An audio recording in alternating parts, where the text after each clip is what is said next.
Hi,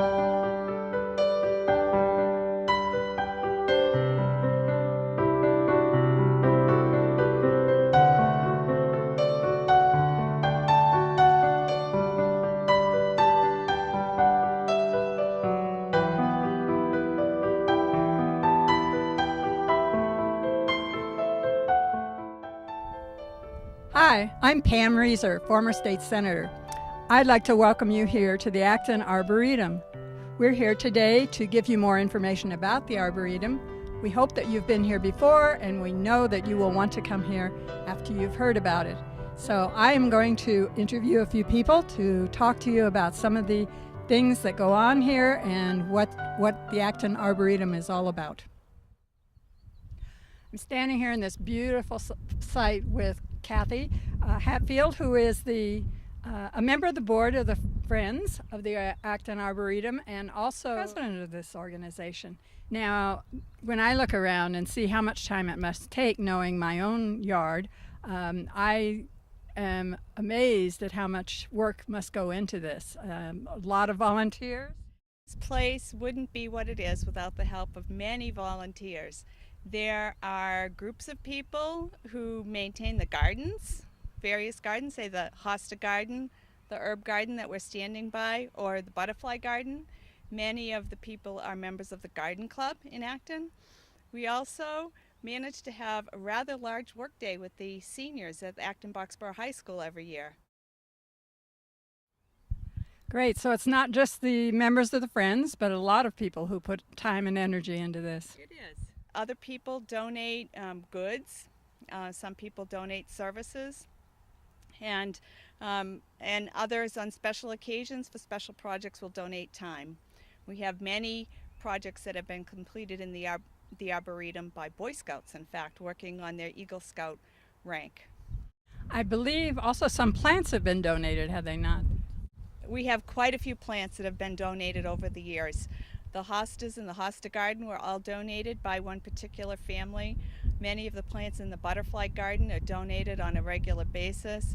And there are special trees dotted throughout the landscape that have been donated to commemorate different life experiences or to act as a memorial for departed loved ones. Now, can you tell us a little bit about the Friends of the Acton Arboretum and what they do? In 1991, the group of people who had been working with the site incorporated an organization called the Friends of the Acton Arboretum. It's a nonprofit organization. It has a board of directors, and its goal is to provide goods, services, and time to benefit the Arboretum and to help do things for the Arboretum that the town's unable to do, and to educate the people about the various aspects of the Arboretum, as well as educating people on how to be conservative in their horticultural practices in their own yards. Now, we've talked a bit about all the different ways people can get involved in terms of volunteering and becoming a member of the Friends. How do they go about this? Where do they start? Well, it's very easy to help support the Acton Arboretum. There are membership brochures that are available in the kiosk right by the little Taylor Road parking lot, and a membership for an individual is $15. A membership for a family is just $25, and that membership donation entitles you to receive the packets of educational materials that we've developed so far, and a newsletter that is produced on a periodic basis. And the membership money also goes towards procuring materials, procuring supplies to help maintain the gardens. The many lovely daffodils that you see blooming in the Arboretum today came as a result, in part, by membership dollars. We know that people visit here regularly. We hope they all get involved in some way beyond just enjoying this wonderful facility. Anyone can help keep this place looking as beautiful as it is, whether it's picking up trash you see and disposing of it, or donating time on a work day. there are many things that can be done. We appreciate very much that you are here today and always, and look forward to working with you and developing this site in the future. The master plan is not completed, correct? No, it's not completed. It's an evolutionary process. Thank you very much, Cathy. Thanks, Pam.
I'm here today in the beautiful Acton Arboretum with Cathy Hatfield, who is the Director of Recreation for the town of Acton. Cathy, you've been involved with the Arboretum for a while.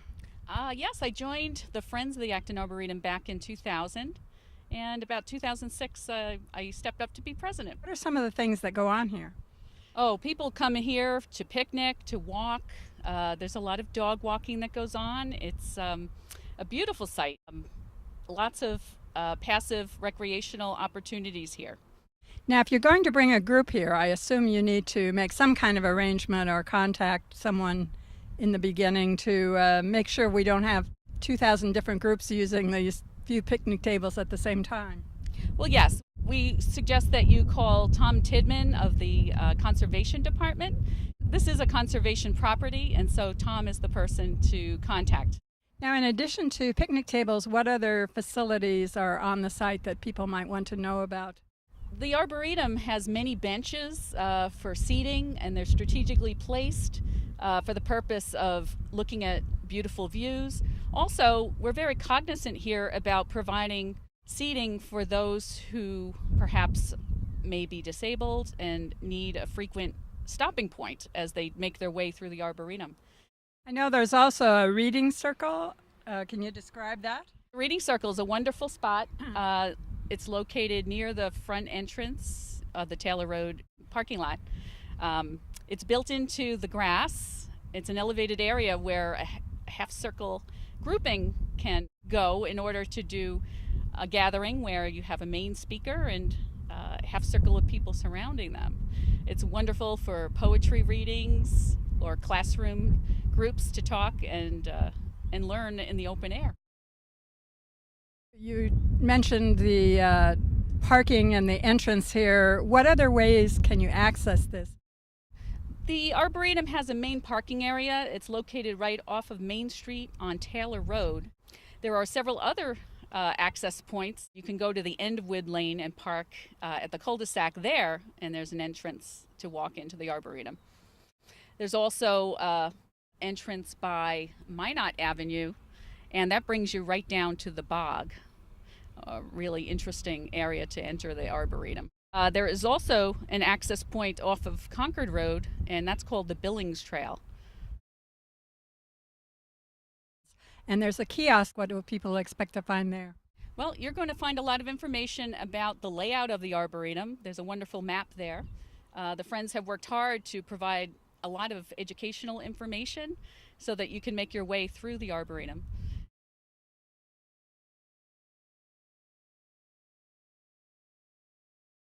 You mentioned handicap and then providing places for people to rest. What other handicap accommodations are there here at the Arboretum? For the past several years, the Friends of the Acton Arboretum have worked hard with the town to help provide handicap accessible trails. And you'll note that in the entryway to the Arboretum that there are cobblestone lined level trails that you can follow, stone dust trails that provide a great stable surface for those with handicap to walk and see many of the beautiful areas of the Arboretum. One of the aspects of these trails is that we provide many locations for benches for people to stop and rest as they go along their way. There's a special garden that was developed several years ago called the Fragrance Garden. It's designed to comply with ADA guidelines. Are there special activities that you'd like to highlight in terms of the ability to get more involved in the Arboretum as a personal choice? I'd encourage everyone to look into our board meetings that take place once a month at Town Hall. It's usually the third Thursday of the month. Looking at our website for information about how to contact us is something I'd encourage you to do. From time to time, we advertise events that we run here, so I would be on the lookout for that. There are some very special trees here. Can you sort of talk about some of the trees that you're familiar with that have meant a lot to you in the placement here? The most important things that have gone on here, as this being an arboretum, is collecting wonderful specimen trees that are hardy to this area in which we live and exemplify plants that anyone could grow in their own garden. Most of these trees are specially marked with labels, and they show the name of the tree, including the botanical name as well, so that you can go shopping for this tree. There are many special trees here, and it's been about 20 years since many of them were planted, and they've become mature and very beautiful. A very special aspect of our arboretum is the woodland wildflower garden. Spring ephemerals are a type of plant that have spectacular blooms that last just a short time in the spring, so you have to be there to catch them. Typically, you can find these wonderful spring ephemerals blooming in the late April to early May time frame. So we encourage you to come out to see them then.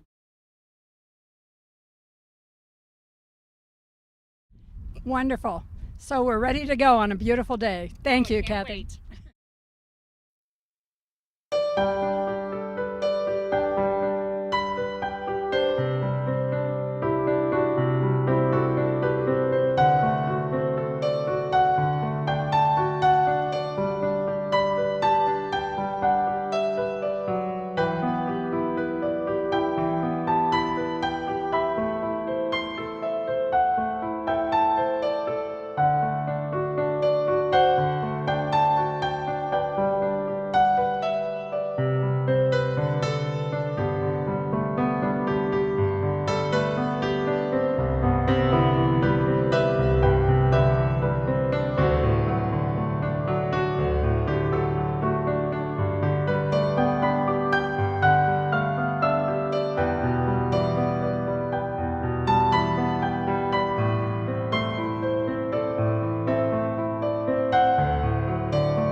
Well, we're here today with Tom Tidman, who is the Natural Resources Director.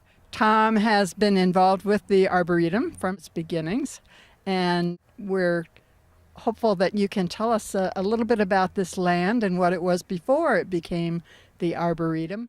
Of Acton, the Arboretum was a big, massive apple orchard, at least most of the Arboretum, even parts that don't have any apples left in them at this point.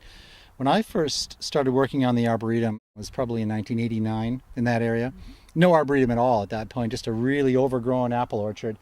Most of the apples, including the apple behind us, are replacement apples, ones that we've planted in the last 15 years, I should say. There are some apples that were probably planted in the 1950s that are still here. Most of those, if this was still a functional orchard, would all be gone by now. Many of them are dead, but they create good habitat for lots of creatures. We call this the upper area of the Arboretum, sort of the northern end of the Arboretum that's the highest in elevation. And then it descends down in a series of marshes and swamps to the south. So this was certainly all orchard. The first day I came to work here, there were no signs or no trails that were clear. Since that day, obviously, we've had years and years of development. And before it was an apple orchard, do we have any knowledge of different uses that this property has had in the beginnings? The only evidence we have are some old foundations that are up in here. Some evidence that they date back to the 1730s, the one foundation hole. That probably means that the first Concord settlers developed some of this as pasture land. Now, if we were here in the 1740s, 30s, we would see massive chestnuts in here too. This was a forest. Went from mature mixed hardwood forest to eventually cleared. And even before that, do we know what Indian use might have been here or what tribes might have been in this area? The only obvious and clear evidence we find is along the major brooks. In the Arboretum itself, we've never found any evidence of Native American habitation. Brewster Conant, down on his property, he told me one time that they had a neat little box of all arrowheads and different artifacts that they found on the farm. And I suspect the same probably happened here. It's very likely that, on these uplands plateaus where we all had some form of settlement in them. Are there some special geological features on this property that we should know about? This is just a classic example of New England topography, post-glacial topography. And it's actually a nice little cross-section because we have a little bit of everything here. We have post-glacial till, and as you head south through the property, there's a series of moraines leading down into an esker. And the esker is probably a gravel bottom to a river that once was flowing through the mass of ice through the glacier. As it receded, it left this raised river bottom behind. To the east side of the esker, it's a pretty neat little bog, or peatland, a lot of people call them now. Quite deep, 16 feet of peat in it. With trail across the middle of it that we're talking about rebuilding at this point. And then all of the other post-glacial examples of moraine material in here with lots of big glacial erratics sitting around on the surface. Even some striation on some exposed ledge way over on the east side of the property. So a little bit of everything that you'd find. Now, how does that impact the plant material and the things that are growing here naturally? Well, it depends on specifically where we're talking. If we were in the bog itself, it's just a classic New England bog. Has all the bog species you'd expect to find in quite acidic soils. Things that have a symbiotic relationship with bacteria on their roots that can fix nitrogen. So the typical bog creatures. As you rise up into the uplands and the soils are less acidic, a nice cross-section of New England species. All the way up to hardwood forest. These tilly materials up in here that are not well drained, fairly bouldery, rocky, shallow distance to bedrock. Not wonderful for farming, but wonderful for apple orchards because they do have a nice roll to them, so that they can build the apple orchards into areas where the frost wasn't affecting the crops quite as much. So good orchard material, not good for much else though in terms of farming. You've been involved in this from its beginnings. How did it begin? How did they begin to think about making an arboretum here? Brewster Conant and John Whittier, neighbors, in I believe it was 1986 at town meeting. Lots of talk at the time about putting some ball fields in here, maybe having a couple small soccer fields this far up in the property, more of a park. John Whittier and Brewster at the time thought, this is such a unique little spot. Why not develop an arboretum? John and Brewster at John's kitchen table wrote up a little speech for town meeting floor that said that it was their opinion that $10,000, and at the time $10,000 was probably a good figure, should be set aside to start an arboretum using native species and make it almost a showcase for folks to come and see what could be done in central New England and what would work on their properties as well. So that's the genesis of it. Well, thank you very much, and thank you for all the work that you've put into this. Oh, you're welcome. And thank you. we and all the work appreciate you've put in over the years. Yeah.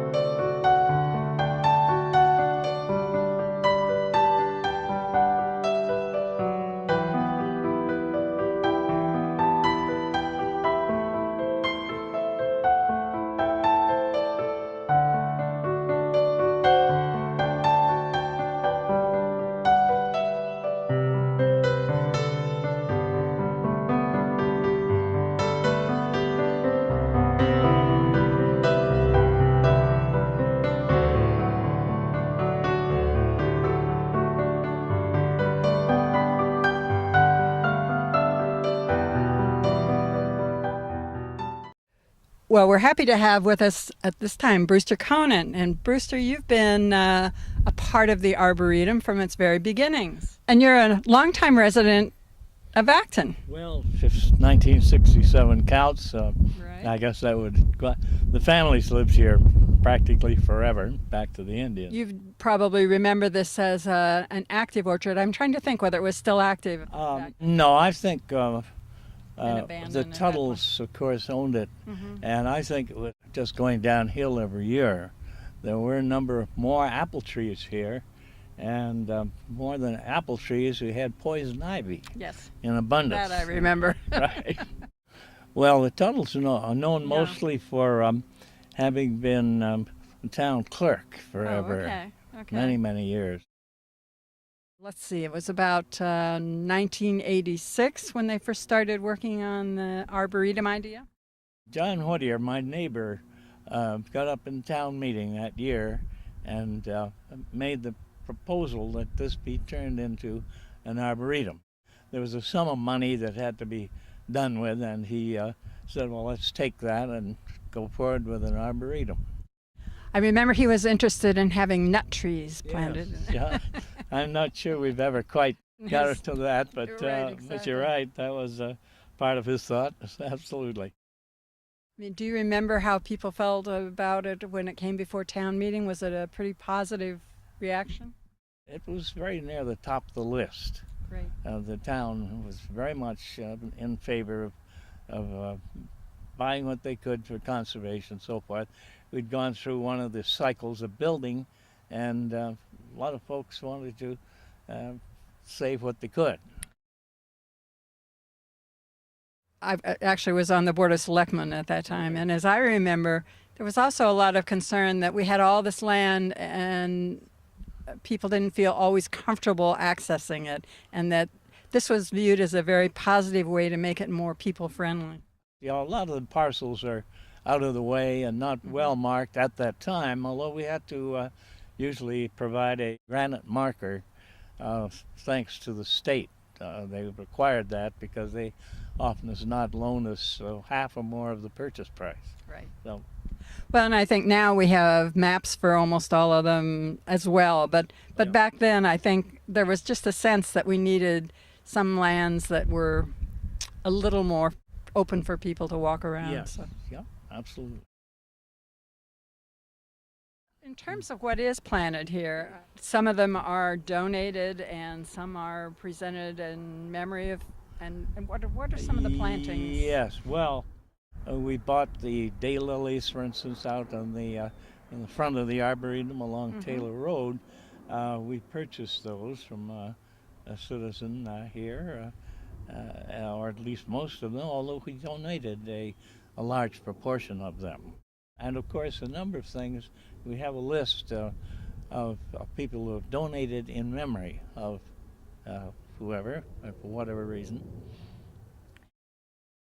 There's a master plan that sort of sets up the types of gardens and things. Is it specific to the types of plants? That certainly was the way we were going to, well, in general terms, have the upper Arboretum here and then other parts here that grade into the esker in the lower part of the Arboretum, which is a cranberry bog that was operated.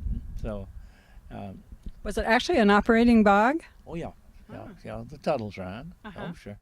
One of the things that that I'm really so impressed with is how many people are involved, not only in the purchase and donation of plants and the volunteer days to keep things neat and tidy, but in other ways. I know that you have been involved in all of those activities, and you've served now on the Friends of the Arboretum for a while. Yeah, I don't know. It was sometime after the early 1900s, and I did a stint as doing the work days, and then eventually inherited the treasurer's job about 2000, and I've been doing that ever since. I'd like to get over here more often, but I find that I have plenty to do at home too. So. I want to thank you personally, and I know the town thanks you for all that you've done to help make this such a successful place for the people. And it's such a unique thing for our community. It's been a great pleasure doing it. Right.